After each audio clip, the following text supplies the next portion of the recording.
अभी अभी अभीरा और अरमान ने अपनी जिंदगी की एक नई शुरुआत की थी। दोनों ने कई मुश्किलों, तानों और आर्थिक परेशानियों का सामना करने के बाद अपना नया फार्म शुरू किया था। ये फार्म उनके लिए सिर्फ एक बिजनेस नहीं था, बल्कि उनके टूटे हुए सपनों को फिर से जोड़ने की आखिरी उम्मीद था। दोनों ने दिन रात एक कर दिए थे। सुबह से लेकर देर रात तक वे खेतों में मेहनत करते, नए कस्टमर्स से मिलते और अपने काम को आगे बढ़ाने की कोशिश करते। धीरे धीरे उनकी मेहनत रंग लाने लगी थी। आसपास के लोग भी उनके फार्म की तारीफ करने लगे थे और लगातार नए ऑर्डर्स मिलने शुरू हो गए थे। ऐसा लग रहा था कि अब उनकी जिंदगी पूरी तरह बदलने वाली है। लेकिन किस्मत को शायद कुछ और ही मंजूर था। अचानक एक ऐसा हादसा हो जाता है जिसकी कल्पना तक किसी ने नहीं की थी। लगातार काम के दबाव और तनाव की वजह से अरमान की तबीयत अचानक बिगड़ जाती है। पहले तो सभी को लगता है कि यह मामूली कमजोरी होगी, लेकिन जब उसकी हालत लगातार खराब होने लगती है तो डॉक्टर उसे तुरंत आराम करने की सलाह देते हैं। डॉक्टर साफ कह देते हैं कि अगर अरमान ने कुछ दिनों तक काम नहीं छोड़ा तो उसकी सेहत और ज्यादा बिगड़ सकती है। ये सुनते ही अभीरा के पैरों तले जमीन खिसक जाती है। जिस बिजनेस को दोनों ने मिलकर खड़ा किया था, अब उसे अकेले संभालना लगभग नामुमकिन लगने लगता है। अरमान भी अंदर ही अंदर टूट जाता है। उसे सबसे ज्यादा इस बात का दुख होता है कि जिस समय बिजनेस आगे बढ़ रहा था, उसी समय उसे सबसे ज्यादा जरूरत थी, लेकिन वह मजबूर होकर सब कुछ छोड़ने पर मजबूर हो गया। आबिरा उसे हिम्मत देती है और कहती है कि वह अकेले सब संभाल लेगी, लेकिन उसके चेहरे पर साफ दिखाई देता है कि वह खुद भी इस जिम्मेदारी से डरी हुई है। उधर संजय और कृष को जैसे ही इस बात की खबर मिलती है, दोनों के चेहरे पर एक अलग ही मुस्कान आ जाती है। वे समझ जाते हैं कि यही वह मौका है जिसका उन्हें लंबे समय से इंतजार था। दोनों आपस में बैठकर एक खतरनाक प्लान बनाते हैं। वे फैसला करते हैं कि अब वे अरमान और अभीरा के सभी पुराने कस्टमर्स को अपनी तरफ कर लेंगे। शुरुआत में वे मीठी मीठी बातें करते हैं, सस्ते दामों का लालच देते हैं और लोगों को भरोसा दिलाते हैं कि उनका काम ज्यादा अच्छा और तेज होगा।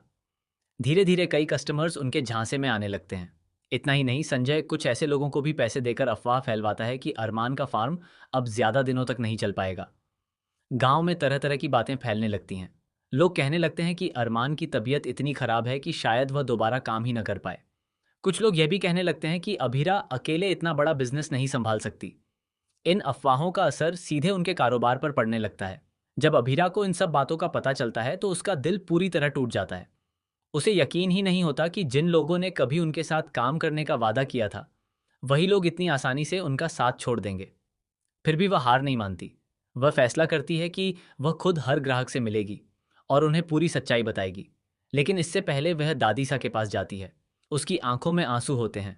वह दादीसा से कहती है, आप ही संजय को समझा सकती हैं। हम पहले से ही बहुत बड़े कर्ज में डूबे हुए हैं। अगर हमारे कस्टमर्स भी चले गए तो हम पूरी तरह बर्बाद हो जाएंगे। दादीसा ये सुनकर बेहद दुखी हो जाती हैं।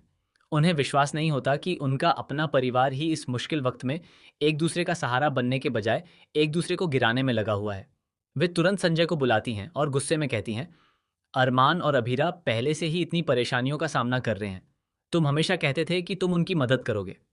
क्या मदद करने का यही तरीका है? किसी की मजबूरी का फायदा उठाकर जीतने वाला इंसान कभी असली विजेता नहीं बन सकता।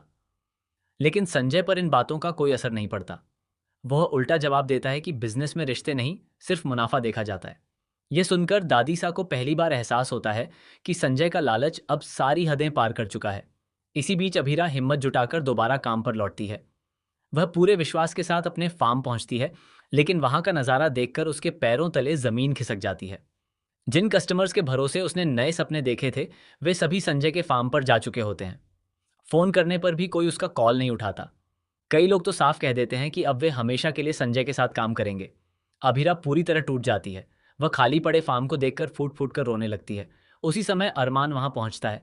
अपनी पत्नी को इस हालत में देखकर उसकी आंखें भी भर आती हैं, लेकिन वह खुद को संभालते हुए कहता है, अगर हमारी मेहनत सच्ची है तो हमें कोई हमेशा के लिए हरा नहीं सकता। दोनों फिर से नई शुरुआत करने का फैसला करते हैं। लेकिन तभी कहानी में सबसे बड़ा और चौंकाने वाला ट्विस्ट आता है। देर रात एक रहस्यमयी व्यक्ति फार्म पर पहुंचता है। उसके हाथ में कुछ पुराने दस्तावेज होते हैं। वह अभीरा और अरमान को बताता है कि जिस जमीन पर संजय अपना नया कारोबार चला रहा है, वह जमीन कानूनी रूप से उसकी है ही नहीं। सालों पहले हुए एक समझौते के मुताबिक उस जमीन के असली अधिकार किसी और के नाम है और उन दस्तावेजों में साफ साफ संजय की बड़ी धोखाधड़ी का सबूत मौजूद है।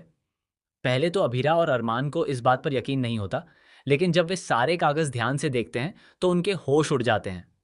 उन दस्तावेजों में सिर्फ जमीन का सच ही नहीं, बल्कि यह भी लिखा होता है कि संजय ने कई लोगों को झूठ बोलकर और नकली कागजों के सहारे अपने नाम पर कारोबार खड़ा किया था। सबसे बड़ा झटका तब लगता है जब पता चलता है कि जिन कस्टमर्स को संजय अपने साथ ले गया था, उनसे भी उसने कई झूठे वादे किए थे और एडवांस में बड़ी रकम वसूल ली थी। अगले ही दिन यह खबर पूरे इलाके में आग की तरह फैल जाती है। सभी कस्टमर्स एक एक करके संजय के खिलाफ खड़े होने लगते हैं। जिन्होंने अभीरा और अरमान का साथ छोड़ा था, वे अपनी गलती पर शर्मिंदा होकर वापस उनके पास लौट आते हैं। दूसरी तरफ संजय और कृष की सारी चालें उन्हीं पर भारी पड़ जाती हैं।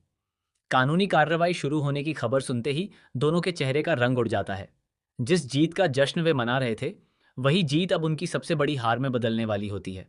अब देखने वाली बात यह होगी कि क्या संजय अपनी इस बड़ी साजिश से बच पाएगा? क्या अरमान पूरी तरह ठीक होकर अपने फार्म को पहले से भी ज्यादा ऊंचाइयों तक ले जाएगा? और क्या अभीरा अपने दुश्मनों को उनकी हर चाल का करारा जवाब दे पाएगी? आने वाले एपिसोड में कई ऐसे राज खुलने वाले हैं जो पूरी कहानी की दिशा ही बदल देंगे। एक ऐसा सच सामने आएगा जिसकी किसी ने कल्पना भी नहीं की होगी, और यही सच संजय और कृष की पूरी दुनिया हिलाकर रख देगा। ऐसे ही और धमाकेदार अपडेट्स के लिए हमारे साथ जुड़े रहें और चैनल को सब्सक्राइब करना बिल्कुल भी न भूलें।